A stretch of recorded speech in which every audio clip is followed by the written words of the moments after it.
বাবা মহাভারতে সঞ্জয় দিব্যনয়নে যুদ্ধটাকে দর্শন করেছিল, সবাই জানে।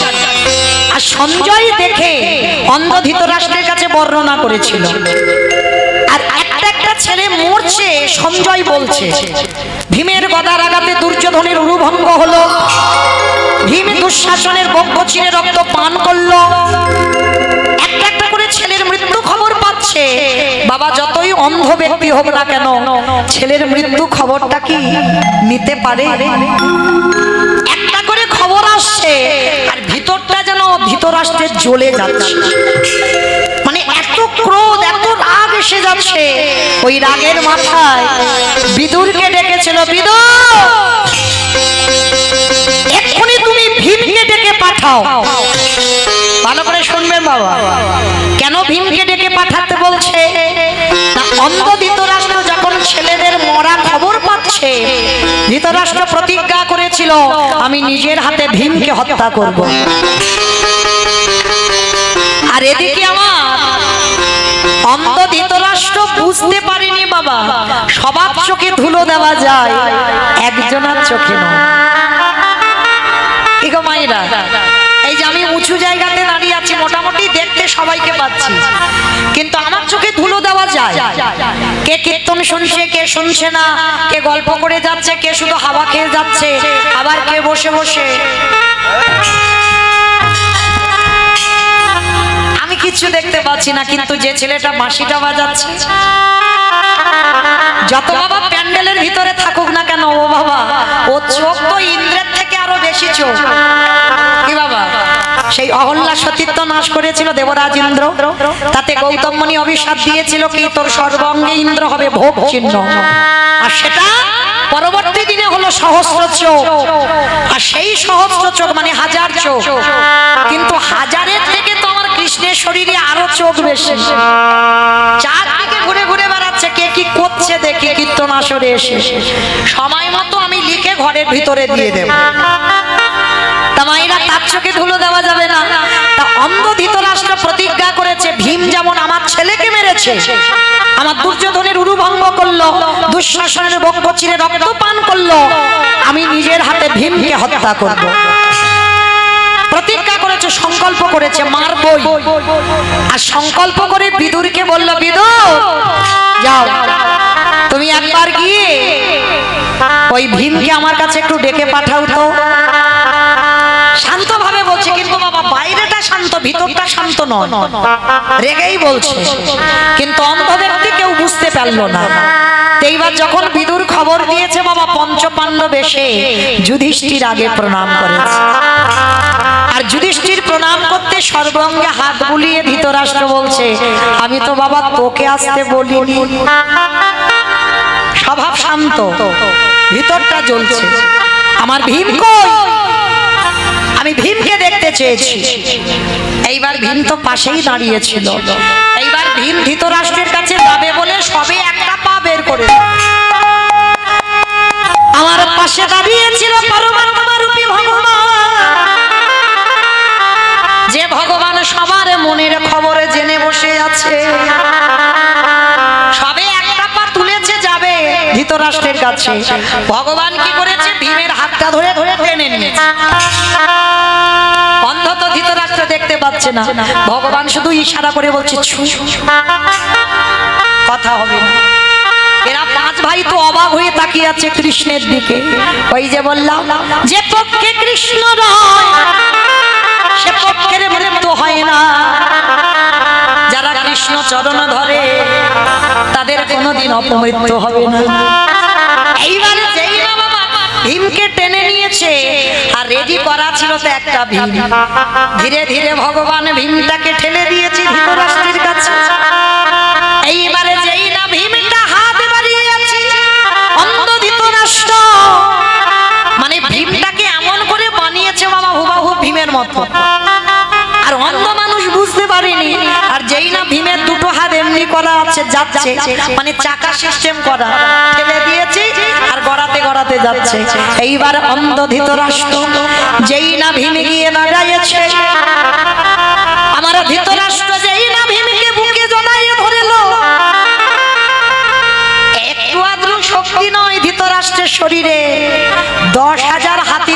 আছে, যদি চোখ দুটো ভালো থাকতো না বাবা একটা খেলা খেলে নিত কুরুক্ষেত্রে। চোখ নেই বলে তো বাবা অত ক্ষমতা। 10,000 আমাদের তো বাবা একটা হাতির পা যদি পেটে তুলে দেয় ওরি বাবা। আর অন্ধ ধৃতরাষ্ট্রের শরীরে 10,000 হাতির বল ছিল। এইবার ভীমকে বুকে চেপে ধরেছে, মানে ভিতরটা তো রেগে আছে, ছেলেদের মৃত্যু সংবাদ শুনেছে, আর এমন করে চেপে ধরেছে বাবা একেবারে ধুলোর মতো ঝরঝর করে গুঁড়ো। আর যেই না ধুলো হয়ে গেল অন্ধ ধৃতরাষ্ট্র টুকরে কেঁদে উঠল। সবাই অবাক হয়ে গেল, চমকে উঠেছে দেখে যে জ্যাঠামশাই ভীমকে বুকে চেপে ধরে মেরে দিয়েছে। এরা তো আসল রহস্যটা জানে না, জানে আমার কৃষ্ণ। যার জন্য বাবা ওই ঘরের ভিতরে একটা লোহার ভীম রেডি করে রেখে দিয়েছে। লোহার ভীম, মাটি টাটি নয়, লোহা। হরি বল। এইবার লোহাটাকে চেপে ধরে ধুলোর মতো গুঁড়ো করেছে, তার মানে শক্তিটাকে ভাবো। এইবার যেই গুঁড়ো হয়ে গেল বাবা মৃত্যুর পর এইবার ধৃতরাষ্ট্রের চেতনা ফিরেছে। দেখবেন বাবা কোন ব্যক্তি রাগের মাথায় অনেক ভুল করে ফেলবে, করে না বাবা? বাস্তবেও আছে, দেখবেন রাগ হয়, ক্রোধ হয়, ওই জন্য সবার আগে বলছে ওইটাকে দমন করে রাখতে হবে। হ্যাঁ, রাগের মাথায় অনেক ভুল ভাল সিদ্ধান্ত আমরা নিই, কিন্তু না, যখনই সিদ্ধান্ত নেবে বাবা সিদ্ধান্ত নেবার আগে 10 বার পিছনে ভাবতে হবে। হ্যাঁ, 10 বার ভাবার পর তারপরেই তোমাকে একটা সিদ্ধান্তে যেতে হবে। কিন্তু ধৃতরাষ্ট্র রাগের মাথায় ক্রোধ এসেছে বুঝতে পারেনি, কিন্তু ধৃতরাষ্ট্র জানে তার ছেলেগুলো কেউ ধার্মিক না, সব অধার্মিক। ভুল তার ছেলেদের, পঞ্চপাণ্ডবদের নয়, কিন্তু রাগের বশীভূত হয়ে মেরে দিয়েছে।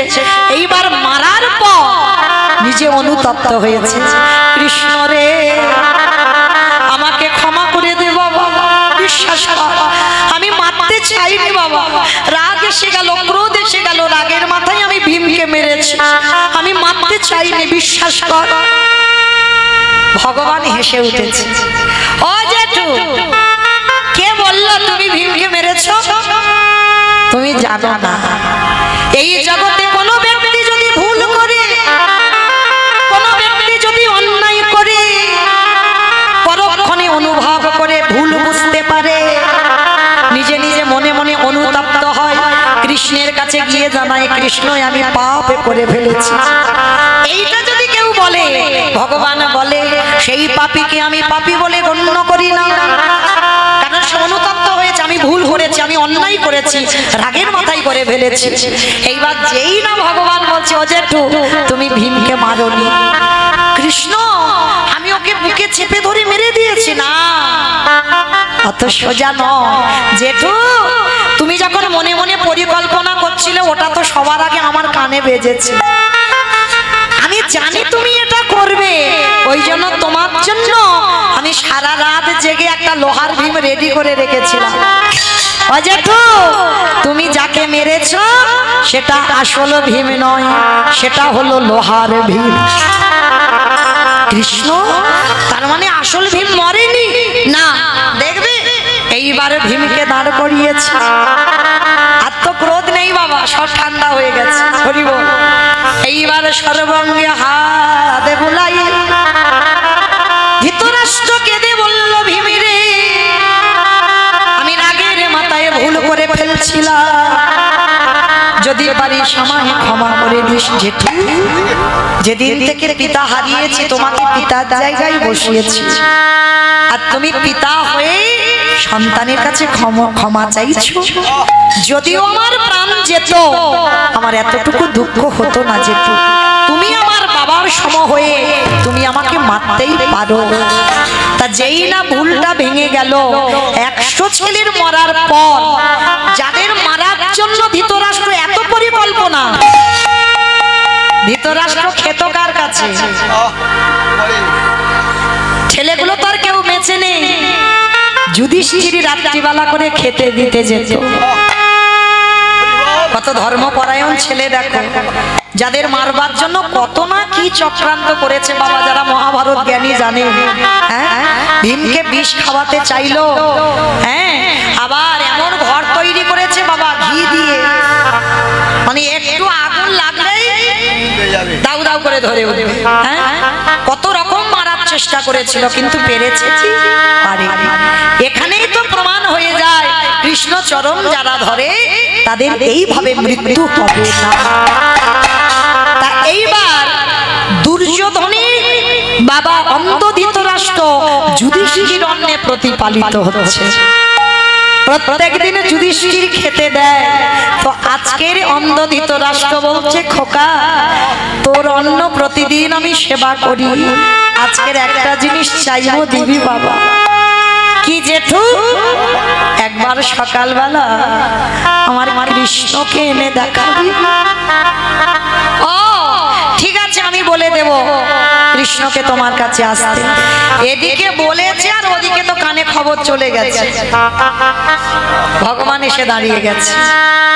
জেঠু শুনছিলাম তুমি নাকি আমাকে দেখতে চেয়েছো, আমি এসেছি, বলো তুমি আমার কাছে কি চাও? কৃষ্ণ রে, এই জীবনে তুই আমার কাছে থেকেও আমি তোরে চিনতে পারি না। আমার দুর্যোধন চেয়ে নিল সাতক্ষীণী সেনা, আরে অর্জুন চেয়ে নিল কৃষ্ণ শুধু তোকে। কেন? কৃষ্ণ প্রতিজ্ঞা করেছিল আমি অস্ত্র ধরবো না। দুর্যোধন এত মূর্খ, বলে যুদ্ধে যখন অস্ত্র ধরবে না ও ব্যাটা নিয়ে আমি কি করব? তাহলে আমার সাতক্ষীণী সেনাই ভালো, তারা যুদ্ধ করতে পারবে। কিন্তু অর্জুন বেছে নিয়েছিল কৃষ্ণ চরণ, বলে আমার অস্ত্রের দরকার নাই, আমার মাধব যদি আমার সাথে থাকে, যদি আমরা কুরুক্ষেত্রের মাঠে পরাজিত হই তাতেই আমাদের লাভ। কারণ এইটুকু তো জানবো আমাদের কাছে আমাদের সখা কৃষ্ণ আছে। তারা নিয়েছিল। আজকের অন্ধ ধৃতরাষ্ট্র বলছে আমার দুর্যোধন চিনতে পারে না, তাই কৃষ্ণ তোকে কোনোদিন বেছে নিল না, তাই তো আজ আমার শেষ পরিণতি এমন। আজকে আমি তোর কাছে একটা জিনিস চাইবো। কি চাও জেঠু? একটুখানির জন্য আমার চোখ দুটোকে ফিরিয়ে দিবি। ও তোর, তার মানে তুমি পৃথিবীর আলো একটু দেখবে না? ওরে কৃষ্ণ রে, যদি একবার আমি দৃষ্টি পেতাম, তোর ভুবনে মঙ্গল ভোলানো রূপ আমি একটু দেখতাম। আমাকে দেখবে? ঠিক আছে। করুণার হাতটা ধৃতরাষ্ট্রের চোখে বুলিয়ে দিল। যেই না বুলাইয়ে দিল, ধৃতরাষ্ট্র দৃষ্টি শক্তি ফিরে পেয়েছে। সাক্ষাৎ দিল কৃষ্ণ দয়াময়, গোপবেশ্বর বেণুবর শ্যাম নব কৈশার নটব, নরলীলা হয় তাহার স্বরূপ। যেই না গোপবেশ্বর বেণুবর হাতে মুরলী লইয়া দাঁড়াইয়ে আছি, সেই রূপ দর্শন করে ধৃতরাষ্ট্র বলছে কৃষ্ণ আর একটা জিনিস চাইবো দিবি। আবার এখনই তো চাইলে আবার কি চাইবে? বলে আর অন্য কিছু চাইবো না, আর একটা জিনিস। কি চাও? দে দে আমার অন্ধ করে আমার আর তো না।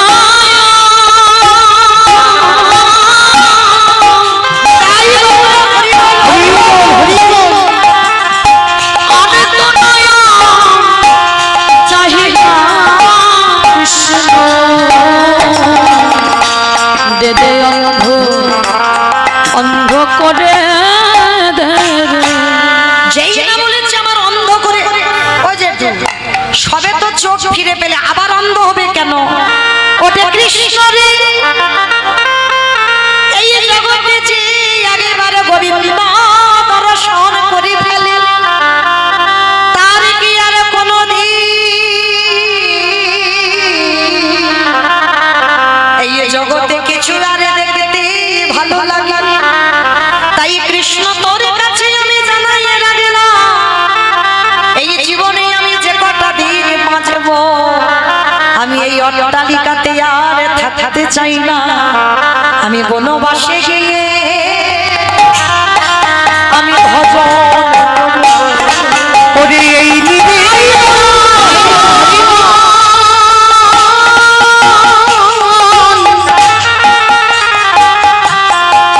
হরি নিবেদন জানাই রাখি আমি বনবাসে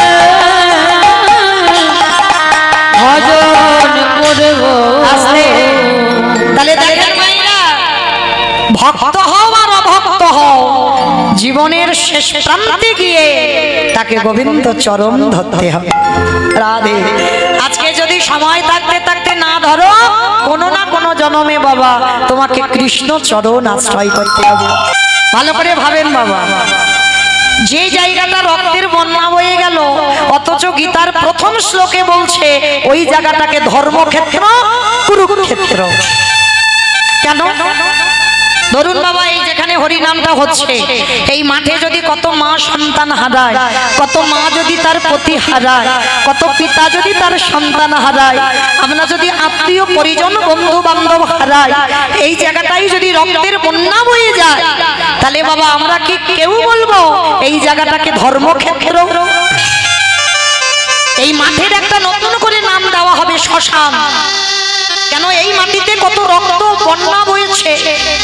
তাহলে কুরুক্ষেত্রের মাঠে যেখানে বাবা রক্তের স্রোত বয়ে গেল, নদী বয়ে গেল, তবু কিন্তু কুরুক্ষেত্রের মাঠটাকে বলছে ধর্মক্ষেত্র। কেন? কারণ আছে বাবা। কথিত আছে যারা যারা কুরুক্ষেত্রের মাঠে প্রাণ হারিয়েছে, যারা যারা, একটা গাছপালা পশু পাখি কীট পতঙ্গ মানব দানব খেচর খেচড়ি যে কেউ, যারা যারা ওই মাঠে যুদ্ধে প্রাণ হারিয়েছে, কাউকে আর নরকে কষ্ট পেতে হয়নি, সবাইকে যেতে হয়েছিল স্বর্গধাম। তাহলে যেখানে দেহ রাখলে নরকে যেতে লাগে না, যেখানে প্রাণ হারালে স্বর্গে বাস হয়, সেই জায়গাটা তো বাবা ধর্মক্ষেত্রই হবে। আজও আছে দেখবেন যারা গেছেন কুরুক্ষেত্রের মাঠ, যারা উত্তর ভারত বেড়াতে যান, অনেকে নিয়ে গেছেন অবশ্যই। আজও আছে মা ভগবানের চরণ চিহ্ন, যেখানে দাঁড়িয়ে যে কথাগুলো বলেছিল বাবা, সেই কথাগুলোই তো গীতা। অর্জুনকে শিক্ষা দিতে গিয়ে গীতা সৃষ্টি হয়ে গেল। হরি বল। আজও আছে সেই জায়গায়। কেন? সমাজকে শেখাতে চেয়েছে এখনো যারা যাবে, এখনো যেন বুঝতে পারে যে আজ থেকে সেদিন যেদিন কুরুক্ষেত্রের মাঠে যুদ্ধ হয়েছিল, কিছু কিছু প্রমাণ আজও আছে। পিতামহ ভীষ্ম সরসজ্জায় যেখানে ছিল, আজও আছে বাবা। ভীষ্ম পিপাসায় কাতর হয়েছিল একটু জল খাবার জন্য, তখন তৃতীয় পাণ্ডব অর্জুন এমন করে বাণ মেরেছে, মাটির তলা থেকে পতিত পাবনী গঙ্গা উঠেছে। এখনো সেই বাবা কূপটা তৈরি করা আছে যেখানে গঙ্গা মাটি থেকে উঠেছে, এখনো গেলে দেখতে পাবে। তাহলে আজকে সকাল সকাল ভগবান কৃষ্ণ যুধিষ্ঠির মহারাজকে বলছেন, যুধিষ্ঠির দাদা আর দেরি নয়, তাড়াতাড়ি আমাদের এবার তৈরি হতে হবে, সকাল হলে আমাদের যেতে হবে ওই কুরুক্ষেত্রের মাঠে। যুধিষ্ঠির মহারাজ বলছে, কৃষ্ণ ক্ষণকালে বিলম্ব করো দাদা, কিছুক্ষণ বিলম্ব করো, আমাকে যেতে হবে একটুখানির জন্য আমার বড় মার কাছে। বাবা আপনারা যারা তত্ত্বজ্ঞানী, যারা গ্রন্থ পাঠ করেন, আপনারা জানবেন যুধিষ্ঠির বড় মাটা কে? গান্ধারী, 100 ছেলের মা। আমাদের মতো একটা দুটো ছেলের মা নয়, 100 ছেলের মা। আজকে সেই গান্ধারীর কাছে যাবে যুধিষ্ঠির যুদ্ধের আগে। তা যেই না কৃষ্ণর কাছ থেকে অনুমতি নিচ্ছে, কৃষ্ণ দয়াময় বলছে, আচ্ছা যুধিষ্ঠির দাদা তুমি কিসের জন্য বড় মার কাছে যেতে চাও? বলে বড় মার কাছে যেতে চাই একটাই কারণ আমি তো যুদ্ধে যাব, আমি যদি কালকে সকালবেলা না ফিরি, তাই আমার ইচ্ছা কৃষ্ণ আমি একবার আমার বড় মার পদধূলাটা নিতে চাই। অসম্ভব, অসম্ভব।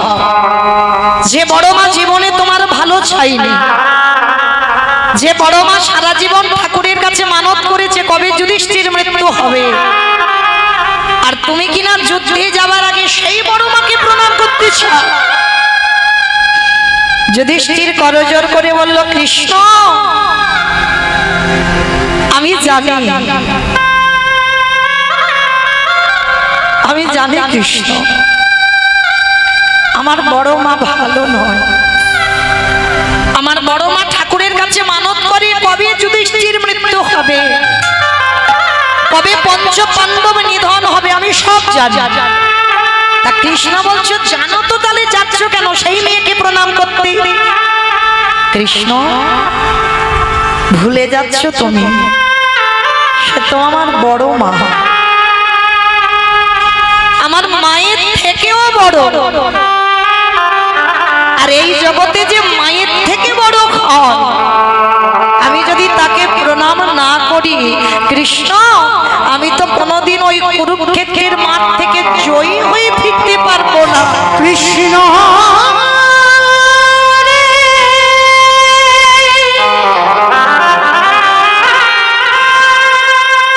আমি যুদ্ধে গিয়ে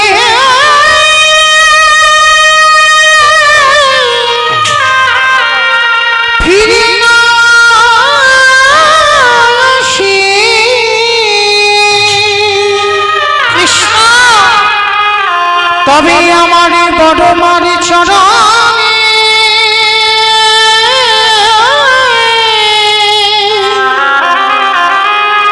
প্রণামে করা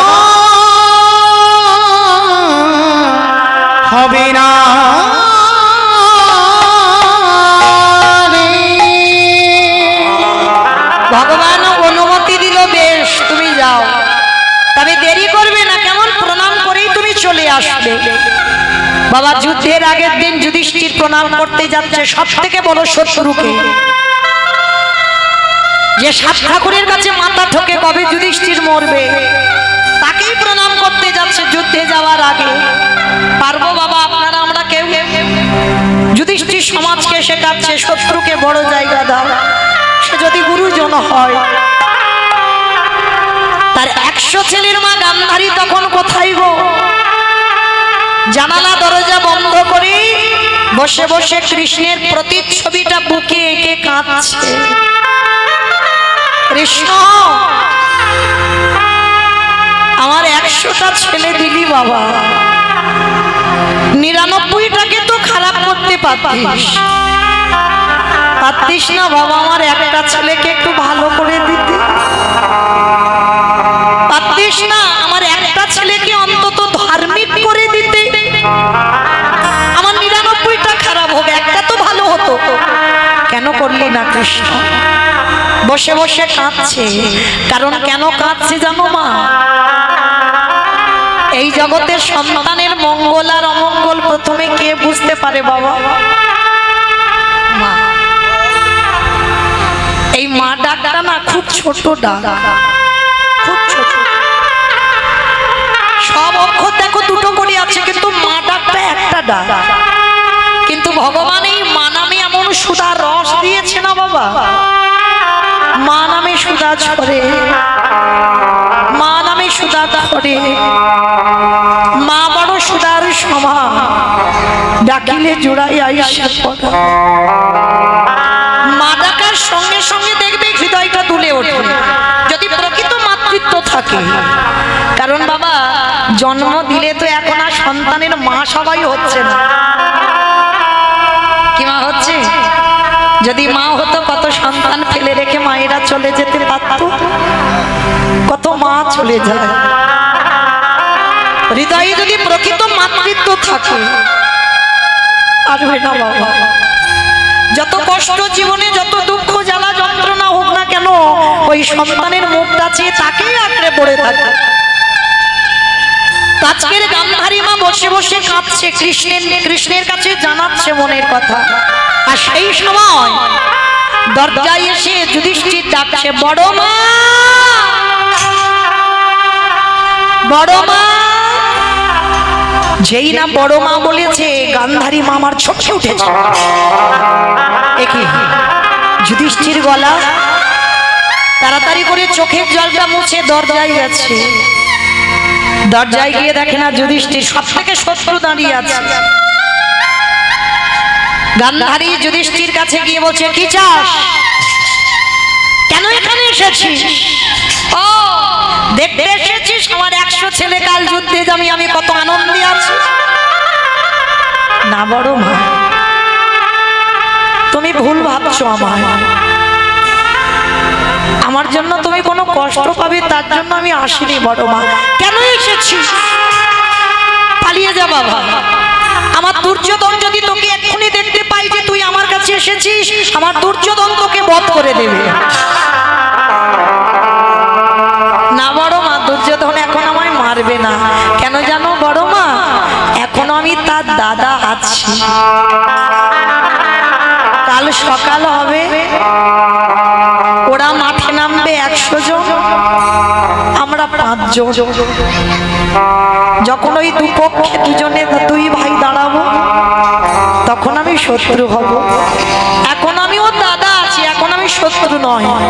তা বলে উঠলো, বল কি শ্বাস, কিসের জন্য এসেছিস আমার কাছে? বড় মা, জীবনে তোমার কাছে তো কিচ্ছু চাইনি, আজ তোমার কাছে একটা জিনিস চাইবো বড় মা, দেবে আমার? কি চাস? কি আছে আমার কাছে আমি তোকে দেব? আছে বড় মা, আছে বলে তো আমি তোমার কাছে এসেছি। বলো না তুমি আমাকে দেবে? ঠিক আছে, যদি আমার কাছে থাকে তো তোকে দেব। বললাম তো আছে। তুমি আমার মাথা ছুঁয়ে ত্রিশত্ব করো না, বললাম না? থাকলে আমি তোকে দেব না, আগে ত্রিশত্ব করো। তুমি আমার, আমি চাইলে তুমি আমাকে দেবে দেবে দেবে। বেশ, যুধিষ্ঠির বড় মাকে ত্রিশত্ব অঙ্গীকারে আবদ্ধ করে দিল। এইবার যুধিষ্ঠির বড় মার চরণ তলে বসে বলল, ওগো বড় মা, তুমি আগে মা,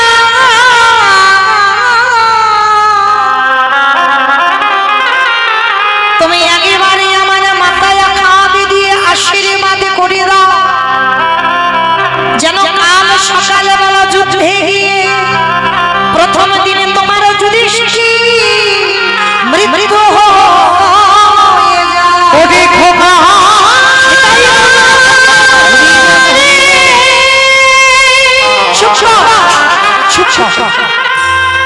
তুই মনে করে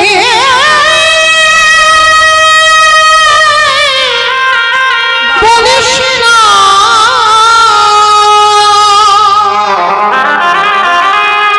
আমি যে বড় মা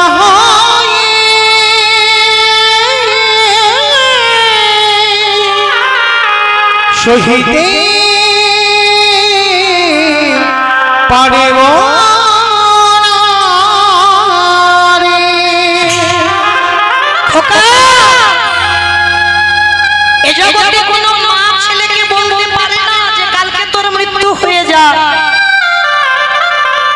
বড় মা।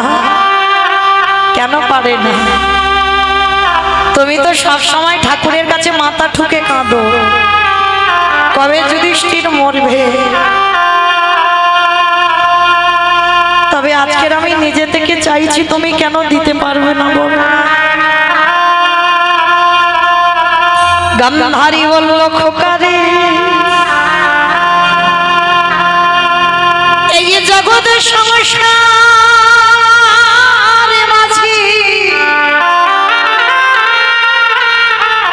যে বড় মা জীবনে তোর ভালো চাইনি, যে বড় মা সারা জীবন তোর মৃত্যু কামনা করেছে, সেই বড় মা আজ তোর মাথায় আঘাত দিয়ে জীবনে প্রথমবারে করিলাম আশীর্বাদ।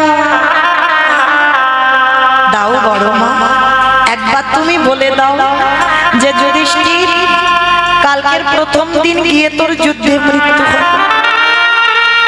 গান্ধারী প্রশ্ন করছে, হ্যাঁ রে খোকা, তুই যুদ্ধে মৃত্যু কামনা চাইছিস কেন? ওগো মা গো, এই জগতে যদি বড় দাদা বেঁচে থাকে, যদি তার কোলের ছোট ভাই চলে যায়,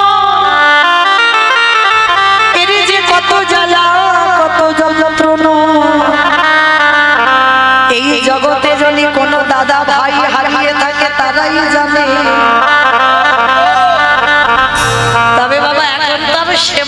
দেখা যায় না, ভাই ভাইয়ে লাঠালাঠি হয়, খুনোখুনি হয়, ভাই ভাইয়ে পাঁচিল তুলে দেয়, ভাই ভাইয়ের মুখ দেখে না, এক ভাই মরে গেলে আর এক ভাই কোনো যায় আসে না। কিন্তু বাবা এরা তো রাবণ বিভীষণের মতো ভাই ভাই নয়। এই জগতের ভাই ভাই এরা তো রাম লক্ষ্মণ ভরত শত্রুঘ্নের মতো ভাই ভাই নয়। কি গো, ভরতের জন্য রাজ সিংহাসন ছেড়ে দিয়ে রাম 14 বছর বনে গেল। ভরত কি একটা দিন বাবা সিংহাসনে বসেছিল? রামের কাছে গিয়ে রামের কাছ থেকে তার খড়গ যুগল এনেছে। দাদা গো, যে জায়গাটা তোমার জায়গা, সেই জায়গাতে আমি ছোট হয়ে আমি বড়র জায়গায় বসে কেমন করে? আর এই জগতে প্রত্যেকটা ভাইকে জানতে হবে বাবা, বড় দাদা পিতার পরেই দাদার জায়গা। যাদের বাবা নেই, বাবা হারিয়েছো, বড় দাদাকে বাবার জায়গায় বসাতে হয়। কিন্তু বাবা আমরা তো এগুলো আর কেউ মানি না। বড় দাদা ছোট ভাইকে হাজার মারতে পারে, হাজার বকতে পারে, কিন্তু ছোট হয়ে তোমার অধিকার নেই বাবা তুমি বড়র গায়ে হাত তোলো। কিন্তু এখনকার সমাজে কি হবে মা, বড় দাদা যদি একটা চড় বসিয়ে দেয় ভাইয়ের গালে, উল্টে ছোট ভাই বড় দাদার গালে আর একটা চড় বসিয়ে। কিন্তু জানে না গো, বড় হয়ে মারতে পারে কিন্তু ছোট ভাই হয়ে পিতার সম দাদার গায়ে হাত তুলতে পারো না। আর যদি কেউ তোলে তাকে রৌরব নরক যন্ত্রণা পেতে হবে। তাহলে আজকে লক্ষ্য করে দেখে, এই জগতের সংসারে যখনই আমার গান্ধারী প্রশ্ন করলো, যুধিষ্ঠির তুই মৃত্যু চাইছিস কেন? বড় মা আমি চাই না, আমি কোনোদিন এই রক্তের খেলা খেলতে চাইনি, কারণ আমি বড় দাদা বেঁচে থাকলে যদি কোলের ভাই চলে যায়, এর যে কত জ্বালা, এর যে কত কষ্ট তুমি বুঝবে না বড় মা। ওই জন্য বলছি তুমি একবার আমার মাথায় হাত দিয়ে বলো যে যেন আমার কালকের মৃত্যু হয়ে যায়। দেখো মায়েরা, যে গান্ধারী জীবনের ছেলেটার ভালো চাই, আজকে সেই ছেলেটা আকে আশীর্বাদ দিচ্ছে কি করে দেখো। ওরে খোকা রে, জীবনে যে বড় মা তোর কোনোদিন আশীর্বাদ করলো না, সেই বড় মা জীবনে প্রথম বারে আশীর্বাদ দিল। এই যে তুই চলে যাচ্ছিস কাল সকালে কুরুক্ষেত্রের মা, আমি বড় মা হয়ে তোরে করিলাম আশীর্বাদ। কি আশীর্বাদ দিয়েছিল গান্ধারী? খোকা ওরে যথা ধর্ম, ওরে তথা জয় রে,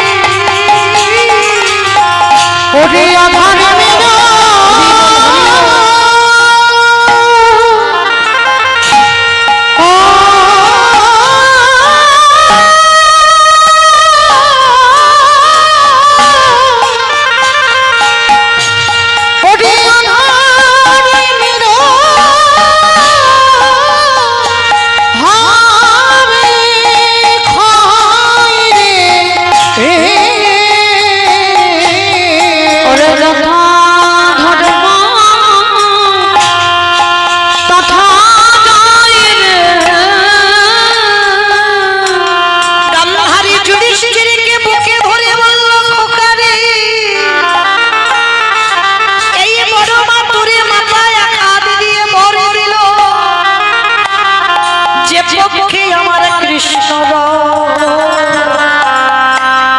সে পক্ষে দেখি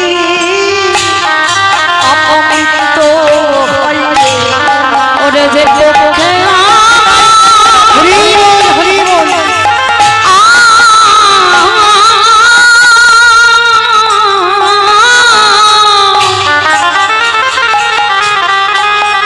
যে পক্ষে আমার কৃষ্ণ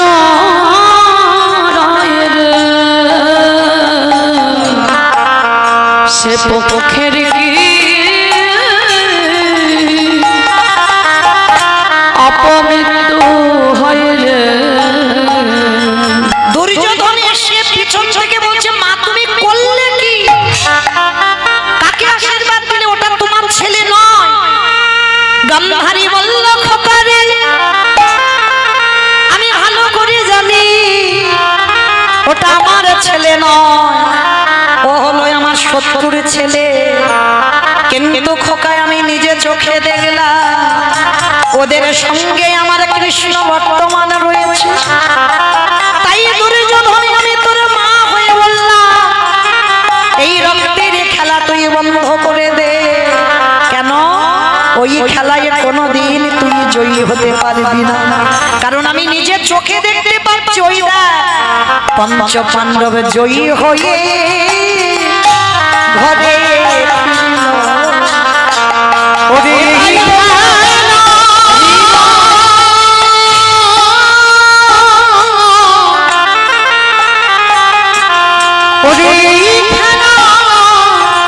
তুই খেলিস না সারা জয়ী হয়ে ঘরে ফিরলো। আসলে তা যেই না বাবা গান্ধারী আশীর্বাদ দিল, কিন্তু এই আশীর্বাদ শুধু নয়, পঞ্চ পাণ্ডব যুদ্ধে যাওয়ার আগে বড় মা বড় জ্যাঠামশাইকে প্রণাম করে তবে যুদ্ধে গেল। আর এদিকে বাবা দুর্যোধনরা 100 ভাই যুদ্ধের আগে বাবা মাকে প্রণামও করে। তাহলে আপনারাই বিচার করে বলেন, যে সন্তান জীবিত ভগবানকে সেবা করতে না পারে, তাহলে বাবা যতই তুমি কুম্ভ মেলায় স্নান করতে যাও, যতই তুমি নবদ্বীপ যাও, বৃন্দাবন যাও, হরিদ্বার যাও, দক্ষিণ ভারত যাও, অযোধ্যায় যাও, যেখানে যাও না কেন, যদি জীবিত ভগবানকে সেবা না করো তোমার সবটাই বিফল হয়ে যাবে। নিতাই গৌর হরি বল, হরি বল। আর জীবিত ভগবান তো বাবা যে যার ঘরের বাবা মা। এটা আমার কথা নয় বাবা, যেন বলেন না যে মৌমিতা জ্ঞান দিয়ে যাচ্ছে। আমি কেন বলতে যাব? ভাগবত জ্ঞানী যারা তারা তো জানেন ভগবান কৃষ্ণ সুদামাকে বলল, সুদামা এই পৃথিবীতে সবথেকে বড় গুরু যে যার ঘরের বাবা মা। তারপরে গুরু হলো শিক্ষা গুরু, দীক্ষা গুরু, তারপরে গুরু হলাম আমি ভগবান। ওই একবারও তো কৃষ্ণ বলেনি সবার আগে আমি বড় গুরু। মনে রাখতে হবে বাবা, যে বড় সে কোনোদিন মাথা তুলে বলে না আমি বড়। সমাজে যদি কেউ বলে বড় তবে তো তুমি বড়। তাহলে মনে রাখতে হবে মা, যেমন বছর অন্তর দুর্গা পূজা, কালী পূজা, লক্ষ্মী পূজা, সরস্বতী পূজা, মনসা পূজা, সব পূজা করো বছর অন্তর। এই যেমন হরিনাম বছর অন্তর হচ্ছে, ঠিক ওই রকম একবার জীবিত ভগবানকে বছর অন্তর সেবা করো। মনে রেখো আমার মতো অধম কীর্তনিয়া চরণ ধরে বলে যায়, যেমন সমস্ত পূজা অর্চনা করো বছরে একবার, দিনটাও যদি পারো বলে যাই বাবা, যদি পারেন ওই গুরু পূর্ণিমার দিন, ওই দিনটা হলে তো খুব ভালো হয়। আর যদি নাও হয়ে ওঠে একটা ভালো দিন দেখে বাবা মাকে সিংহাসনে বসাও, নিজের হাতে দুটো চরণ যুগল ধৌত করে, নিজের হাতের গলায় মালা পরাইয়ে দিয়ে। সারা বছর তো বাবা মাকে ভাগাভাগি করেছো, অন্তত বছরে একটা দিন নিজের যত্ন করে বাবা মাকে নিজের হাতে খাওয়া। ভগবান বলছে আসতে হবে না আমার কাছে। সে যদি কৃষ্ণ ভজতে ভুলে যায়, যদি জীবিত ভগবানকে কেউ সেবা করে, আমি তারই দরজাগা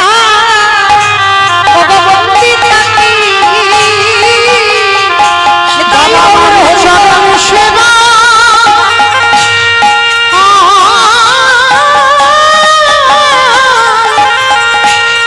সেবা করিতে পারিবে, আমি তার দরজা সদাই বন্দী থাকি। তাহলে মায়েরা যদি কারণ মনে থাকে অধম কীর্তনিয়ার কথা, বছরে একবার পিতা মাতাকে একটু পূজা অর্চনা করো। সব দিন বলছি না, বছরে একবার। কেন বাবা? ভালো করে বিবেকটাকে একটু জাগাতে হবে, যেগুলো পড়াশোনায় পাবে না। এগুলো চেতনা। যে মা কত কষ্ট ভোগ করে 10 মাস তোমার গর্ভে ধারণ করে রাখলো, যে মা কত রাত যন্ত্রণায় কাতর হয়েছে, যে মা সন্তান জন্ম দিয়ে কত রাত ঘুমায়নি, কত রাত খাইনি, বাবা হাড় খাটুনি খেটে ছেলের মুখে তুলে দিয়েছে অন্ন, নিজে পড়াশোনা না করে ছেলেকে হাই শিক্ষিত করলো, আর সেই সন্তান বড় হয়ে চাকরি পেয়ে বাবা মাকে ফেলে রেখে চলে যায়। কি গো, এটা কি সন্তানের ধর্ম বলে মনে হয়? কখনো হবে না বাবা, কোনদিন এটা সন্তানের ধর্ম নয়। সন্তানের ধর্ম একটাই, পিতামাতার চরণ সেবা করা। অনেক অনেক মায়েরা প্রশ্ন করে, ছোট ছোট বাচ্চাদের কৃষ্ণ ভক্ত করব কি করে? ও তো আমার কাছে বসে না, মন্দিরে যায় না, তুলসী গাছে জল দেয় না, কি করে করব ভক্ত? হরি বল, তুমি যত ঠেলে দাও না কেন মা হবে না। আমি বলে যাচ্ছি, শিখে নাও কি করে ভক্ত করাবে। একদিন থেকে 5 বছর পর্যন্ত তুমি সন্তানকে সেবা করো, 5 বছর পর্যন্ত তুমি সন্তানকে লালন পালন করো, সন্তানকে খাওয়াবে, মাখাবে, আনন্দ দেবে, আদর করবে, ভালোবাসবে। কিন্তু 5 বছরের পর থেকে ওকে শেখাও সবার আগে বাবা মাকে সেবা কর। এই বাবা মাকে যদি সেবা করাতে শেখাও, তাহলে ওই ছেলেকে আর বলতে হবে না কৃষ্ণ সেবা করতে। কৃষ্ণ এমন টান দেবে ও আপনি থেকে মন্দিরে চলে যাবে। তাই গৌর প্রেমানন্দ। হরি বল, হরি বল। অমাইরা, আগে বলো তো, আগে অতিথি সেবা না আগে ভগবান সেবা? অতিথি সেবা আগে, অতিথি সেবা, তারপরে ভগবান সেবা। জানি সবাই, মানি কত। অনেকে আছে দেখবেন মা দুপুরবেলা খেতে বসেছে, কোনো অতিথি এসে খেতে চাইছে, অনেক মায়েরা মুখের উপরে বলে দেয়, এখন আমার হাত জোড়া, তুমি অন্য জায়গায় যাও। ও মায়েরা, বলা তো যায় না কার ঘরে কখন ভগবান এসে দাঁড়াবে। আর একবার যদি আমার ভগবান দুয়ার থেকে চলে যায়, কোটি কোটি জনম মাথা ঠুকে কাঁদলেও আর পাবে না। ওই জন্য সবার চরণ ধরে বলি, আগে দুয়ারে অতিথি এলে, আগে অতিথি আপনারা এলে, তারপরে ভগবান, তারপরে অন্য কাজ। তো আজকে সন্দীপনী মনি দুয়ারে ছুটে গিয়ে দেখে না 4 জন বৈষ্ণব। ভগবান করুণাময়, আঁচলটা পেতে বলছে, মনিবার কিছু ভিক্ষা দিতে পারবে? 3 দিন হয়ে গেল কিছু খেতে পাইনি, দাও না গো একটু খেতে। হায়রে, ভগবান যার বাড়িতে গেছে বাবা, সে নিজের পেটের ভাত জোগাড় করতে পারে। সন্দীপনী মনে জানে আমি ভিক্ষা করে চাল ডাল রেখে দিয়েছি, রান্না করে বৈষ্ণব সেবা হয়ে যাবে। 4 জনের চরণ ধৌত করে দিয়ে 4 জনকে বসিয়ে দিয়ে ঘরের মধ্যে গিয়ে বাবা যেই না চালের হাঁড়িটা খুলেছে, খুলে দেখে না বাবা একটাও চাল ডাল নেই। গেল কোথায়? যে করে আমার আশ তারে করি সর্বনাশ। সর্বনাশ নয়, যা যা খাবার ছিল সবকিছু খেয়ে নিয়েছে। আর এই মুনিবরের একটা ছোট্ট 5 বছরের ছেলে ছিল, বাবা যাকে বটু বলে ডাক দিত। ডাক দিয়েছ, বটু বটু। আরে বাবা, তুই জানিস আমার এই হাড়িতে চাল ডাল ছিল, কোথায় গেল? কই না তো বাবা, আমি জানবো কি করে? বাবা তুমি বৈষ্ণব সেবার জন্য কাঁদছো, দাও ঝোলাটা আমার কাছে দাও, আমি একটু ভিক্ষা করে এনে দিচ্ছি। যেই না বলেছে ভিক্ষা করে এনে দিচ্ছি, সঙ্গে সঙ্গে বাবা বাবার কাছ থেকে ঝোলাটা নিয়ে ষষ্ঠাঙ্গে দণ্ডবত প্রণাম। পাশে ভগবানের মূর্তি আছে, ভগবানের মূর্তির কাছে গিয়ে জানাচ্ছে, প্রভু প্রভু, আজকে আমার বাবা অতিথি সেবার জন্য আমাকে পাঠাচ্ছে, আমার জন্য নয়, আমার বাবা মার জন্য নয়, আমি যাচ্ছি অতিথি সেবার জন্য ভিক্ষা। ভগবান মনে মনে করলো, হায় হায় হায় হায় হায় হায়, এলাম ওর বাবাকে পরীক্ষা করতে, এখন ছেলে বাঁধা হয়ে দাঁড়াচ্ছে। দাঁড়াও, ছেলেকে তো একটু ঘষে মেজে নিতে হবে। ভগবান নিজের দেহ থেকে বাবা একটা বটুর মূর্তি বের করেছে মা, আর আসল বটুর আগে ভগবান বটু সেজে গোটা গ্রাম ভিক্ষা করে নিয়ে চলে এসেছে। ধরেন একটা ছেলে বাবা আপনাদের বেনিপুরে যদি গোটা গ্রাম ভিক্ষা করে নিয়ে যায়, ওই ছেলেটা যদি 5 মিনিট পরে যায়, ভিক্ষা দেবো বাবা কেউ? বটুর জীবনে দশা তেমন। আজকে ভগবানকে জানিয়ে যাচ্ছে আমার বাবা মার জন্য নয়, অতিথি সেবার জন্য যাচ্ছে। কৃষ্ণ ছাড়া কে আছে আমার, বিশ্ব ছাড়া চলো মাঝে, বিশ্ব ছাড়া চলো মাঝে, কৃষ্ণ ছাড়া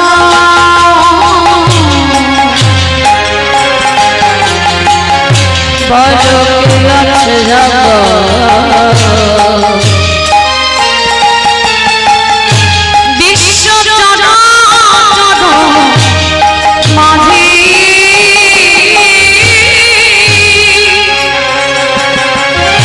বিশ্ব চরাচর মাঝে,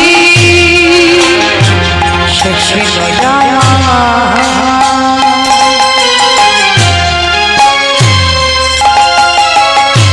দুঃখ সুখে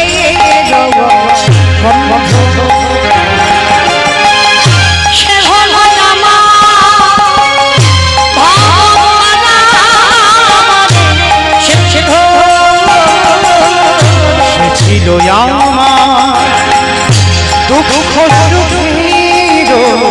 বন্ধু, আর সে হলো আমার ভবপারাবারে সিন্ধু।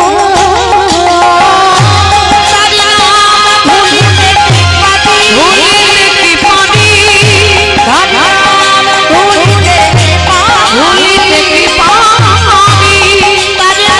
ভুলিলে কি পারি, বিশ্ব চরাচর মাঝে, বিশ্ব চরাচর মাঝে,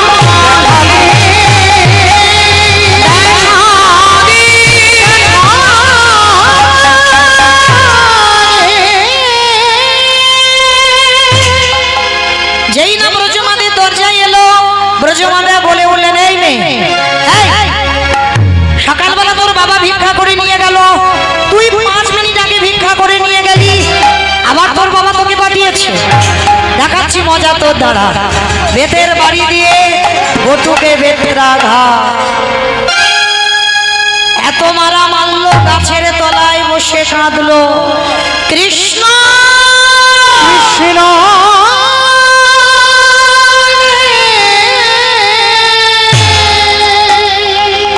কেউ জানুক না জানুক তুই ভালো করে জানিস,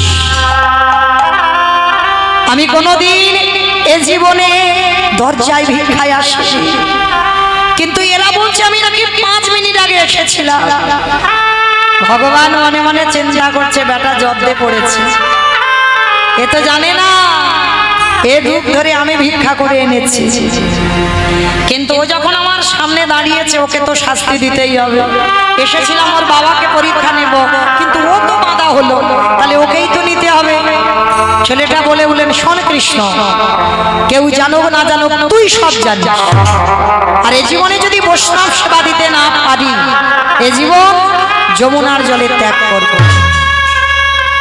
যেই না বাবা মধুমঙ্গল বা বটু যেই না বলেছে যমুনার জলে প্রাণ ত্যাগ করবে, ভগবান মনে মনে ভাবছে, আহারে ছেলেটা যদি মরে যায় আমাকে তো কেউ ভগবান বলবে না, না না না না, এটা আমি হতে দিতে পারি না, তারা বাঁচাতে হবে।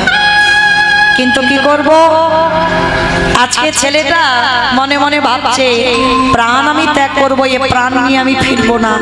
ভগবান একটা পাখি হয়ে কানের কাছে উড়ে গেল, এই বটু তোকে কেউ মথুরাই দিল না তো, বৃন্দাবনে চলে যা। আর যেই না ছেলেটা ইঙ্গিত পেয়েছে, একে একেবারে যমুনা নদী পার হয়ে বৃন্দাবনের মাটিতে গেছে। আর বৃন্দাবনের মাটিতে গিয়ে যেই না দাঁড়িয়েছে, আর দাঁড়ানোর সঙ্গে সঙ্গে মা পূর্ণমাসী চাল ডাল আলু সবজি যা যা দরকার ছেলেটাকে দিয়েছে। পুটলিটা বেঁধে আবার ফিরবে, কিন্তু এত সোজা নয় মা। ভগবান কুর্ম হয়ে জলের তলায় বসে আছে। বাবা কুর্ম মানে কি গো? কুমড়ো কুমড়ো। কচ্ছ, বেশ। কুর্ম মানে কচ্ছ। ভগবানের তো 10টা অবতার বাবা। সত্য যুগে 5টা, মৎস্য কুর্ম বারাহ নৃসিংহ বামন। সত্যতে ত্রেতাতে 2টো রাম, একটা ভৃগু বংশে যমদগ্নির ঔরসে মা রেণুকার গর্ভে জন্ম নিল ভৃগুরাম বা পরশুরাম। আর একটা ক্ষত্রিয় কুলে রাজা দশরথের ঔরসে মা কৌশল্যার ঘরে জন্ম নিল দাশরথী রাম বা সীতাপতি রাম। আর একটা বলরাম অবতার, তারপরে আর কলিতে একটা হয়ে গেছে বাবা বুদ্ধ অবতার। আর একটা কলির শেষে আসছে কলকি অবতার। ভগবানের এই মোট 10টা অবতারের মধ্যে 9টা কমপ্লিট হলো, আর একটা বাকি আছে। তো আজকের এই লীলায় ভগবান কচ্ছপ হয়ে জলের তলায় বসে আছে। আর ছোট্ট ছেলেটা তো জানে না, নাচতে নাচতে নাচতে নাচতে পর তো পর বাবা একেবারে পাটা কচ্ছপের পিঠের উপরে পড়ল। আর যেই না কচ্ছপের পিঠের উপরে পড়লো, ছেলেটা পা পিছলে একেবারে যমুনার জলে। আর যেই না যমুনার জলে পড়েছে বাবা, আর কি পাবে? সঙ্গে সঙ্গে চাল ডালটা ডুবে গেল। আর ওদেরই বাড়িতে বসে ভগবান আত্মসাৎ করে। ছোট্ট ছেলেটা বলে বলেন, মা তোর এত খিদে, তোর এত লালসা, তোর এত লোভ, তবে শোন মা, আমার চাল ডাল যখন খেয়ে নিলি, এবার আমার জীবনটাকে তোর খেতে হবে।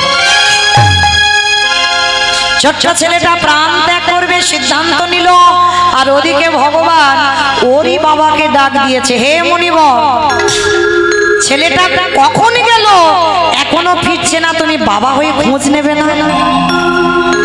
বাবা প্রাণ ভয়ে ছুটতে ছুটতে গেছে যমুনার ঘাটে। আর গিয়ে দেখে না মা, ছেলেটা গলা পর্যন্ত জলে নেমে গেছে। বাবা পিছনে গিয়ে ডাক দিয়েছে, এই খোকা, আগে শিগগিরই ওঠ। ছি ছি ছি ছি ছি ছি ছি।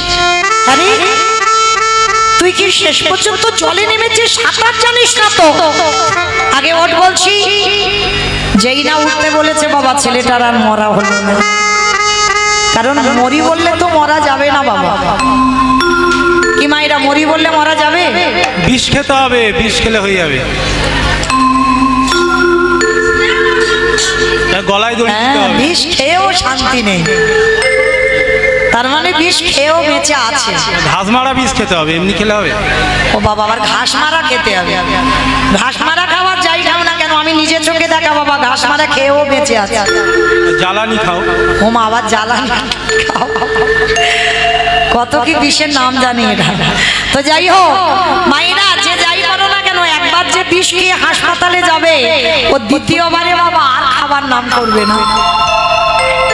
তাহলে মরি বললে মরা হবে না। ওই জন্য শাস্ত্রে বলছে বাবা, কেউ খেয়ে মরে, কেউ খাইয়ে মরে, কেউ নিয়ে মরে, কেউ দিয়ে মরে, কেউ শুনে মরে, কেউ বলে মরে, কেউ দেখে মরে, কেউ ভালোবেসে। এই যা যা কথাগুলো বললাম, একটাও কথা বাবা গ্রন্থের বাইরে নয়, সব গ্রন্থের ভিতরে আছে। যদি কারোর জানা থাকে প্রশ্নের উত্তর দেবে। কেমন? খেয়ে মরেছিল কে?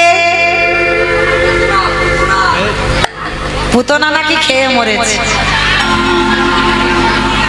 মানে আমার কীর্তন শুনে কিন্তু গন্ডগোল করে ফেলেছে। খেয়ে মরেছিল বকাসুর, কৃষ্ণকে গিলে খেয়ে নিয়েছিল। আর খাইয়ে মরেছিল পুতনা, স্তনে বিষ দিয়ে এমন করে কৃষ্ণকে খাওয়াতে গেল, বধ হয়ে গেল। তাহলে খেয়ে মরল বকাসুর, খাইয়ে মরল পুতনা, নিয়ে মরেছিল কে? অপশান রামায়ণ, রাবণ। বেশ, সীতামাকে নিল, 1 লক্ষ ছেলে, শুভালক্ষ নাতি বংশে বাতি দেওয়ার মতো ছিল না। তাহলে খেয়ে মরল, খাইয়ে মরল, নিয়ে মরল, দিয়ে মরেছিল কে? অপশান মহাভারত। বেশ কর্ণ কবচ কুণ্ডল দিল, ওই জন্য কর্ণ বধ হলো। তাহলে খেয়ে মরলো, খাইয়ে মরলো, নিয়ে মরলো, দিয়ে মরলো, বলে মরেছিল কে?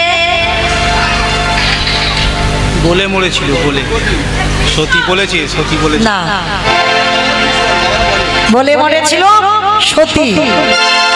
দক্ষ যজ্ঞ হয়েছিল, সেই যজ্ঞে সবাইকে নিমন্ত্রণ হলো, বাবা শিবকে হয়নি। সতী বিনা নিমন্ত্রণে বাপের বাড়ি গেল। সতী প্রতিনিন্দা শুনেছিল, আর শুনে কি হলো? ওই যজ্ঞ অগ্নিতে প্রতিনিন্দা শুনে সতী দেহ ত্যাগ করেছে। বাবাকে বলল, বাবা প্রতিনিন্দা যখন শুনলাম, এই মুহূর্তে আমি প্রতিজ্ঞা করছি আমি আমার দেহ ত্যাগ করবই। তাহলে বলে মরল, শুনে মরেছিল কে? অষ্টগুরু দ্রোণাচার্য। অশ্বত্থামা হতবানি ইহাই আমি সত্য জানি, ইতিগজ পড়ে গেল রানে। ইতিগজ পড়ে গেল রানে। পুত্রের মৃত্যু সংবাদ শুনলো, মৃত্যু হলো। তাহলে খেয়ে মরলো, খাইয়ে মরলো, নিয়ে মরলো, দিয়ে মরলো, শুনে মরলো, বলে মরলো। দেখে মরেছিল কে? হিরণ্যকশিপু। হিরণ্যকশিপু কি দেখেছিল? প্রহ্লাদকে বলেছিল, প্রহ্লাদ তোর হরি কোথায় থাকে? বলে ফটিক স্তম্ভে তোর হরি আছে। বলে আছে। যেই না আঘাত করলো বাবা ফটিক স্তম্ভ থেকে, দেহটা মানুষ আর মুখটা পশু নিয়ে বেরোলো। আমার কোন ঠাকুর গো? গণেশ ঠাকুর, গণেশ ঠাকুর। গণেশ ঠাকুর, নৃসিংহদেব, নরসিংহ এই রূপটা ধারণ করে যেই না প্রকাশ হলো, হিরণ্যকশিপুর বললে তুমি আমায় মারতে পারবে না ভগবান। কেন? বলে আমাকে তো নারীতে মারবে না, পুরুষে মারবে না, পশুতে মারবে না। বলে মূর্খ, ওই জন্য তোমার এই রূপটা ধরা। আমি নারী তো নয়, পুরুষও নয়, পশুও নয়, এই রূপটা ধরেছি তোরে মারবো বলে। বলছে তবু মারতে পারবে না। বলে কেন? বলে জলে মরবো না, স্থলে মরবো না, অন্তরিক্ষে মরবো না। বলে আমি মারবো তোকে আমার পুরু দেশে, জানো দেশে মেরেছিল। বলে তবু মারতে পারবে না। বলে কেন? বলে আমি ঘরে মরবো না, ঘরের বাইরে মরবো না। বলে আমি তোর ঘরের চৌকাঠের উপরে মারবো, আর ঘরের চৌকাঠটা ঘরের ভিতর নয়, বাইরে নয়, ওইখানে মেরেছিল। বলে তবু মারতে পারবে না। বলে কেন? বলে আমি দিনে মরবো না, রাতে মরবো না, গোধূলি বেলায় মেরেছিল। বলে তবু মারতে পারবে না। বলে কেন? বলে আমি তো মাসে মরবো না, বারে মরবো না। ভগবান এই সময় একটু চিন্তায় পড়ে গেছিল, মাসে মরবে না, বারে মরবে না। আমার কোন মাসকে মাস বলে না, কোন বারকে বার বলে না? মল মাস, পুরুষোত্তম মাস। এই মাসটাকে মহাজনগতস্য পন্থা, মহাজনেরা বার বলে না, মাস বলে না। মল মাস সৃষ্টি করেছিল হিরণ্যকশিপুরকে মারবার জন্য, আর ওই মাসেই বধ হলো। আর ওই রূপটা দেখেই দেহ ত্যাগ করলো। তাহলে খেয়ে মরলো, খাইয়ে মরলো, নিয়ে মরলো, দিয়ে মরলো, শুনে মরলো, বলে মরলো, দেখে মরলো। আর একটা বাকি আছে, ভালোবেসে মরেছিল কে? আমি বলবো, বলো। ঋতুপর্ণা। নাকি ঋতুপর্ণা? এখনো সে মরেনি, যদি কোনোদিন শুনে তো ব্যবস্থা হবে। ভালোবেসে মরেছিল রাজা দশরথ। আমার কাকে ভালোবেসেছিল গো? রামকে। রামকে? মা বলে রামকে, কইকেই মাকে, কইকেই মাকে ভালোবাসলো। আর ভালোবাসতে গিয়ে বাবা দশরথের তো একটা দুটো বউ নয়, 750 বউ। রাবণের 10,000 বউ, ভগবান কৃষ্ণের 16,108টা বউ। আমরা করলে দোষ। দেখেছ? কারণ তাদের ক্ষমতা ছিল বাবা, আমাদেরও আছে। হ্যাঁ ক্ষমতা ছিল। কিন্তু এখনকার ছেলেদের একটা সংসার টানতে বাবা হিমশিম খেয়ে যাচ্ছে, আবার দুটো সংসার। হ্যাঁ, আর ভগবান একটা কথা কলির জীবদের আদেশ দিয়েছে, আমি যেটা করছি তোমরা করো না, আমি যেটা বলছি সেটা শোনো। কারণ ভগবান হচ্ছে আমার ক্ষমতা আছে, আমার সঙ্গে তোমরা মেলাতে যাও না। আমি কি আর তোমরা কি? হ্যাঁ, আমার সঙ্গে মেলাতে যাও যাবে। তো এই 750 বউয়ের মধ্যে দশরথ একজনকে বেশি ভালোবাসতো, যেটা কইকেয়ী মা। আর এমন ভালোবাসলো মা, কায়দা করে দুটো বর চেয়ে নিয়েছিল। প্রথমবারই ভরত রাজা হবে, দ্বিতীয়বারে রাম যাবে 14 বছর বনবাস। যখন রাম বনবাস হয়ে গেল, দশরথ কেঁদে কেঁদে অন্ধ হলো, বিছানা সজ্জা হলো, অন্ধ হয়ে কেঁদে কেঁদে এই জগৎবাসীকে একটা কথা মরার আগে বলে গেল। বলবো বাবা? বলি আমা, আমাদের বলেননি, তোমাদেরও বলেননি। আমার দাদা ভাই, বাবা ঠাকুর, ভাইয়েরা যারা যারা বিয়ে থা করেছে ওদেরকে বলেছে। কি বলেছে জানো দশরথ? ওরে কলিরিজি, তোরা যেন কেউ আমার মতো বউকে ভালোবাসিস না। ভালোবাস, খবরদার কারোর বউ যেন মাথায় চড়ে না বসে। আর যাদের যাদের বউ চড়বে মাথায়, দশরথ বলছে মরার আগে তাদের দশা আমার মতো হবে। তাই আমি ভূষণ করে দিলাম, বলে তাদের দশা আমার মতো হবে। আস্তে, আমার লীলাতে কোথায় ছিলাম? যমুনার ঘাটে। ছেলেটা মরতে গেল, মরা হলো না। বাবা এসে ডাক দিল, ছেলেটা উঠে এসেছে। বাবা, পেয়েছিলাম চাল ডাল, কিন্তু ওই রাক্ষসী যমুনার জলে সব ডুবে গেছে। কি বললি? তার মানে কিচ্ছু জোগাড় করতে পারিসনি? না বাবা। কি দিয়ে অতিথি সেবা দেব বাবা? চিন্তা করো না, ওই দূরে দেখা যাচ্ছে একটা মুদির দোকান।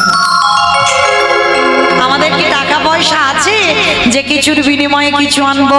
বলে বাবা টাকা পয়সা লাগবে না, ওই দোকানে গিয়ে কিছু জিনিস চুরি করে আনবো। চুরি? আরে বাবা, চুরি মানে তো মহাপাপ। কে বলেছে চুরি মানে পাপ? নিজের জন্য চুরি করলে পাপ দশায়। অতিথি মানে নারায়ণ, নারায়ণের জন্য যদি কেউ চুরি করে, সেই চুরিতে পাপ দশায় না। ও বাবা, আমি তো অতিথির জন্য চুরি করব। ঠিক আছে বাবা, তাহলে চল, আমরা দেরি করব না, চুরিটা করে আসি।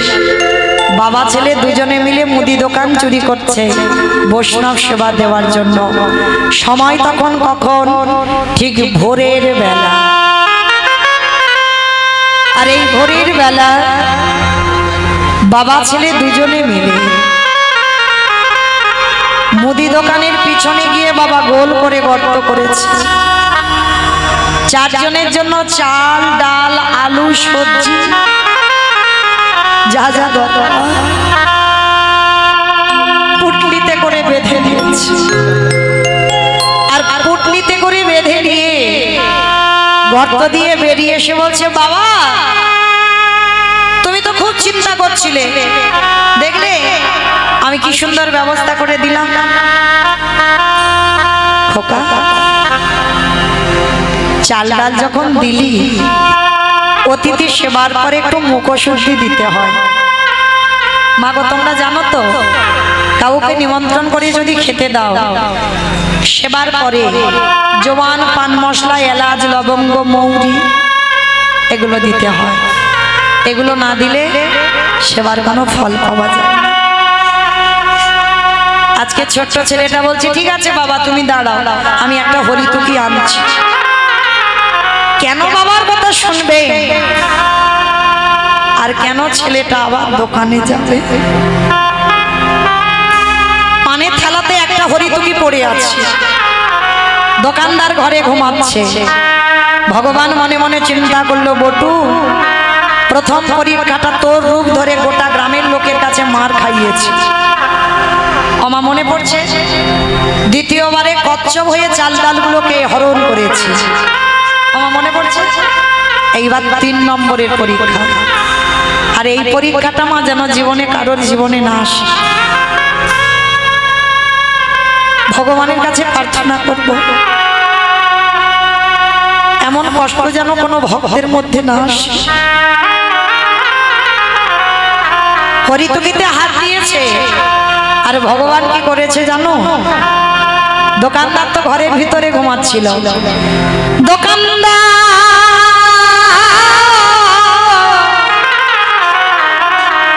তুমি অমন করে কালে নিদ্রায় ঘুমায়ো না, ওদিকে চেয়ে দেখো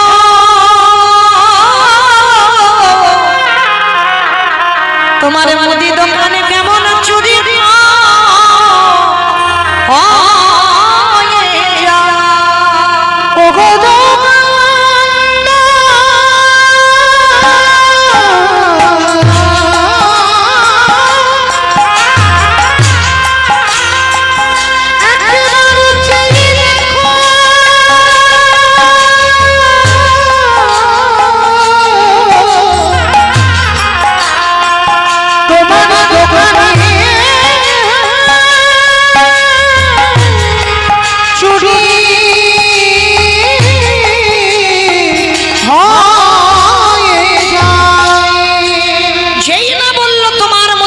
চুরি হয়ে যায়, সঙ্গে সঙ্গে বাবা ছেলেটা যেতে যাবে, পাটা লেগে পানের থালাটা উল্টে পড়ে গেল। আর যখনই উল্টে পড়ে গেল ঝনাত করে দোকানে একটা আওয়াজ হয়েছে, আর দোকানদার এসে ছেলেটার পা দুটো চেপে ধরেছে। জীবনে বাবা কাল ঘনিয়ে এলো, তবু একবারও বুঝতে দিল না যে বাবা আমি ধরা পড়ে গেছি। হাসি মুখে গর্ত দিয়ে হাত দুটো বেরিয়েছে, মাথাটা বেরিয়েছে, আর দেহটা ভিতরে আছে। দেওয়ালটাকে চেপে ধরে হাতটা বাবার দিকে বাড়িয়ে হরিতকিটা দিয়েছে। বাবা যাও, তুমি তাড়াতাড়ি ততক্ষণে রান্নার ব্যবস্থা করো, আমি যাচ্ছি একটু পরে। যতই হোক বাবা তো সন্তানের মঙ্গল অমঙ্গল যেমন মা জানে, বাবাও জানে। মায়ের সঙ্গে সন্তানের নারীর বন্ধন, আর বাবার সঙ্গে রক্তের সম্পর্ক। বাবা বলছে, খোকা আমি বুঝতে পেরেছি তোর কিছু হয়েছে, আয় বাবা আমি হাত ধরছি, তুই বেরিয়ে আয়। ও বাবা তুমি যাও না, আমি একটু পরে যাচ্ছি। না দুজনে একসঙ্গে এসেছি, একসঙ্গে যাব। বাবা আর তো তোমার সঙ্গে আমার যাওয়া হবে না। কেন আমার সঙ্গে যাবি না? তুই কার সঙ্গে যাবি? কারণ এরা যেভাবে পা ধরে টানাটানি করছে, যে কোনো মুহূর্তের আমায় দোকানের ভিতরে টেনে নিয়ে চলে যাবে। চমকে উঠলো বাবা, কি বললি? তার মানে তুই ধরা পড়ে গেছিস? বাবা একটা কাজ করো, কাল যাতে কেউ বুঝতে না পারে, কেউ জানতে না পারে আমি চোর, তুমি আমার বাবা। তার বিনিময়ে ওই যে অস্ত্রটা দিয়ে গর্ত করেছিলে, ওই অস্ত্রটা দিয়ে আমার মস্তকটাকে ছেদন করে নিয়ে পালিয়ে যাও। না চুপ কর ওরে, তুই তো ছোট, বড় বাবা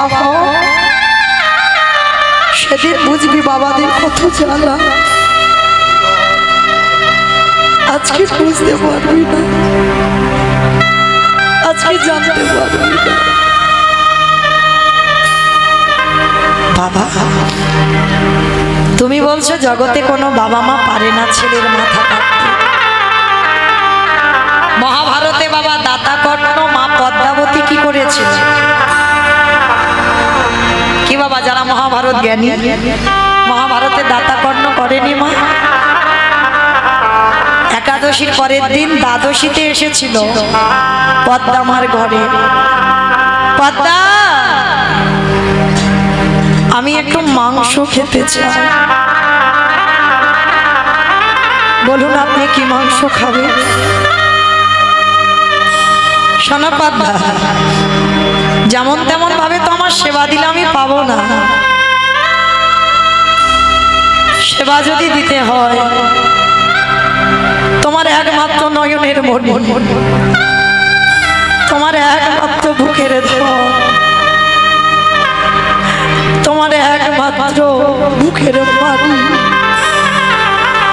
তার দেহটা টুকরো টুকরো করে মাংস করে আমার সেবায় চমকে উঠল মা পদ্মাবতী। অসম্ভব,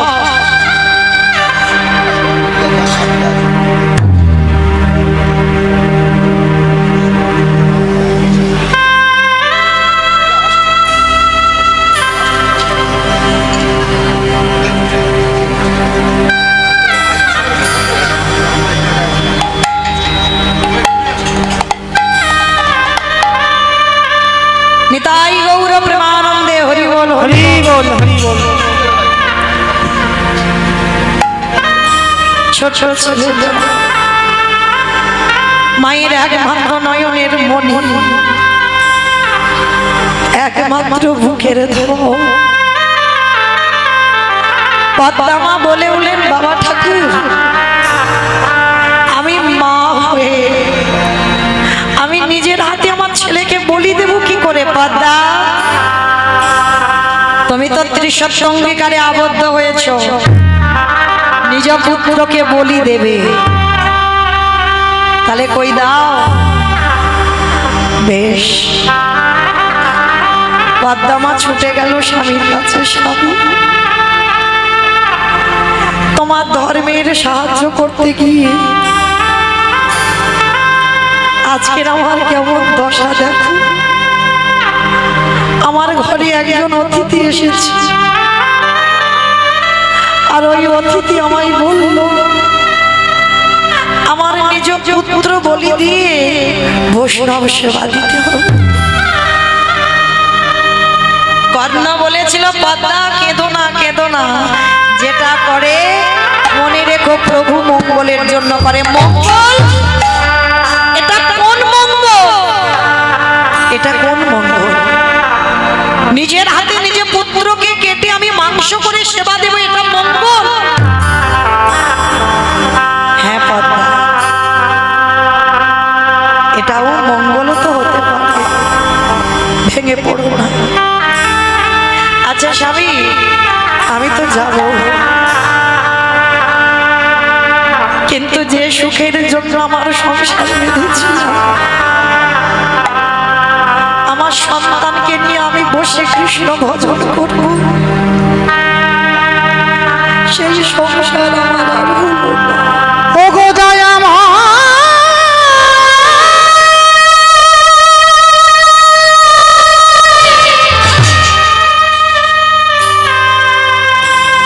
ওগো কৃপা কৃপা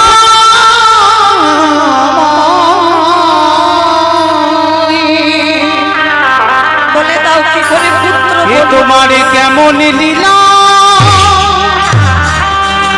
তোমার কেমন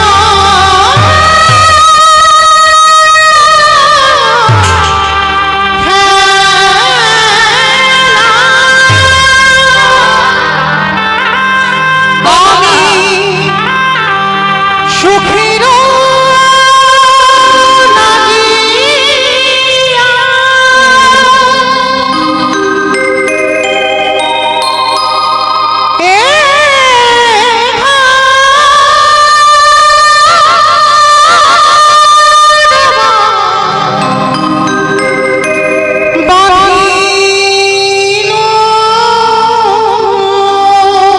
আমি কি করে মা হয়ে সন্তানকে বলি দেব?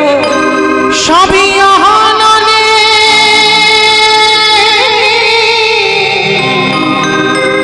পুরিয়া গেল রে,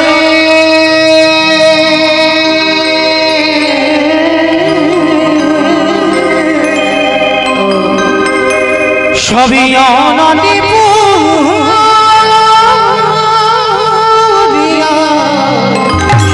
গেল।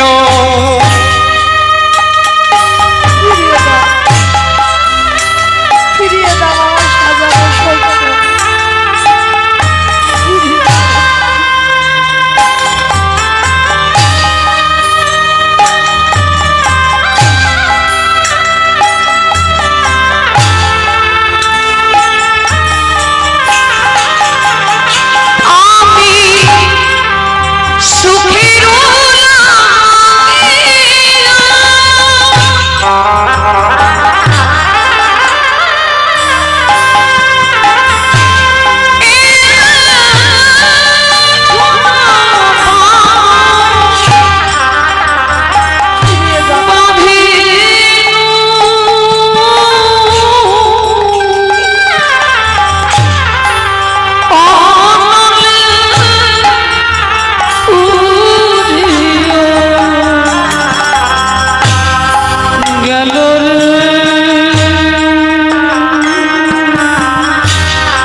নয়নের জলে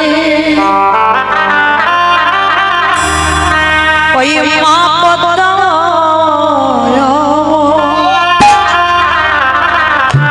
বিশেষে তোর একটা খেলা মা হরি নামের খেলা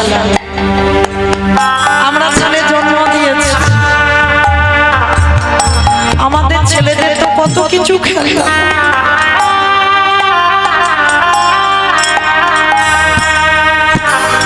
কিন্তু বিশ্বকে তোর খেলা ছিল হরি নামে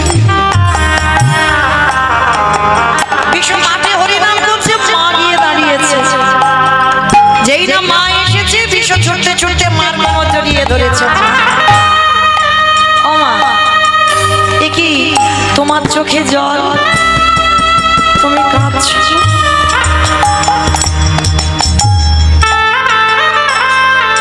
কই না তো বাবা কাঁদি আমি দেখতে পাচ্ছি তুমি কাঁদছো ও মামা তুমি কি আমার জন্য কাঁদছো সন্তান সেই হয় যে মায়ের দুঃখে কষ্ট পায় বাবার দুঃখে কষ্ট পায় সেই তো সুযোগ মাকে বলছো মামা বলো না তুমি কাঁদছো কেন বিশ্বরে আমার বাড়ি একজন বৈষ্ণব এসেছে একটু মাংস খেতে চায় মাংস খাইয়ে দাও কিন্তু কাঁদছো কেন মা তুমি তো কোনোদিন কাঁদো না খোকারে কি মাংস খেতে চেয়েছে জানিস তোর মাথাটা হাড়ি কাটে রেখে তোর দেহটা টুকরো টুকরো করে মাংস করে বসবে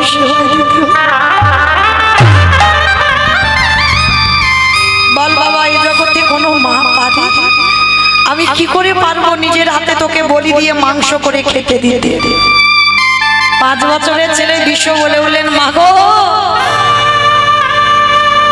এত বড় সৌভাগ্য এর থেকে বড় পাওয়া আর কিছু মা তুমি তো গল্প করতে আমি নাকি গর্ভে যখন ছিলাম তুমি নাকি কেঁদে কেঁদে বলেছ আমার এই ছেলেটা যেন বৈষ্ণব সেবায় লাগে তাহলে মা আজকে যখন আমি বৈষ্ণব সেবায় যাব তুমি কেন ভেঙে পড়ছো মা তুমি কেঁদো না তোমার চোখের জলে আমার যাওয়ার রাস্তা পিছল হবে তুমি যদি কাঁদো মা আমার যে অমঙ্গল হবে মা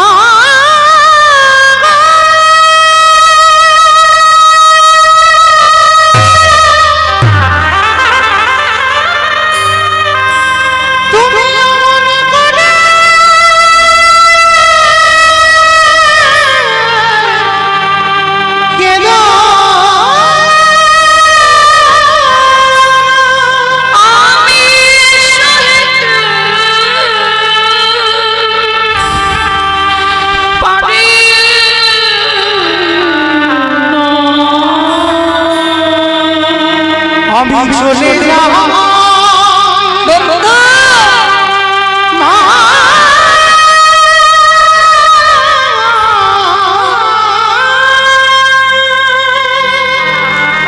তুই চলে গেলে কি আমায় মা বলে ডাকবে কে বলেছে তোমার একটা বিশ্ব চলে যাচ্ছে পড়ে আছে তোমার হাজার হাজার বিশ্ব কেঁদো না কেঁদো না মা তুমি কেঁদো আমার জীবন নদী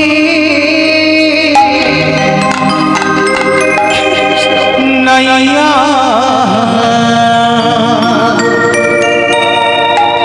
আমার ভাবির খেলা সঙ্গ হলে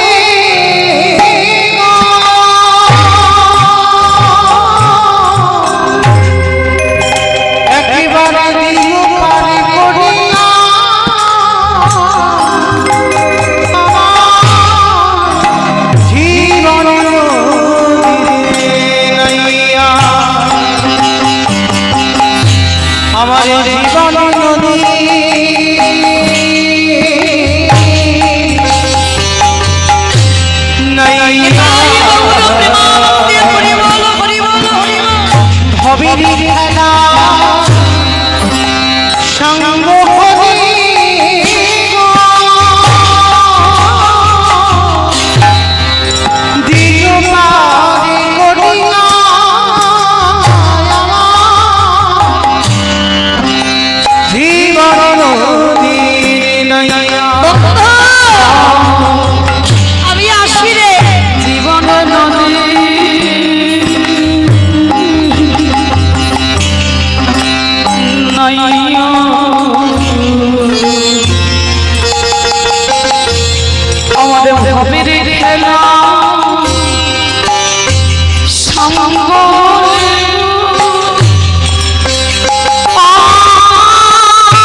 বিষকেতুর মাথাটা রেখেছে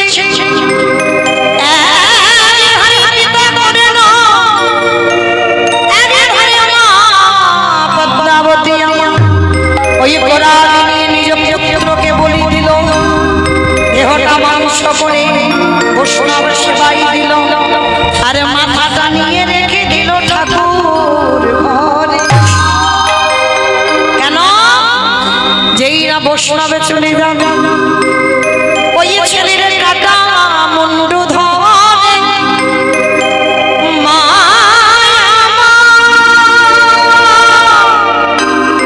ওই কাটা মুন্ডু ধরে মায় আমার নয়ন জলে বহু ভাষায় কালে ওরে বিষয়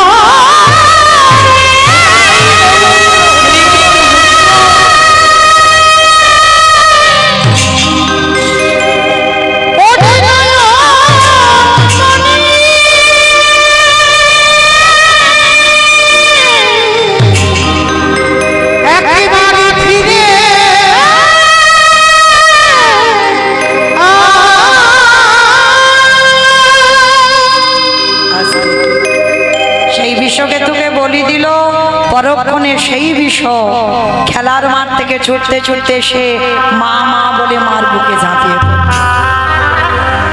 চলে গেল সে বৈষ্ণব, মা মরা ছেলেকে পেয়ে আনন্দে বিভোর, কিন্তু বৈষ্ণবটা যে কে ধরতে পারলো না, চিনতে পারলো না। যে ছেলে মাংস কষা করে দিল সে ছেলে আবার ফিরে পেল। আজকের লীলাইতে বাবা এই কথাটা বটু বাবাকে বলছে, বাবা হতেও তো পারে যে চারজন বৈষ্ণব তোমার বাড়ি তারা হয়তো তোমার আরাধ্য দেবতা। ধরো অস্ত্র, কাটো মাথা।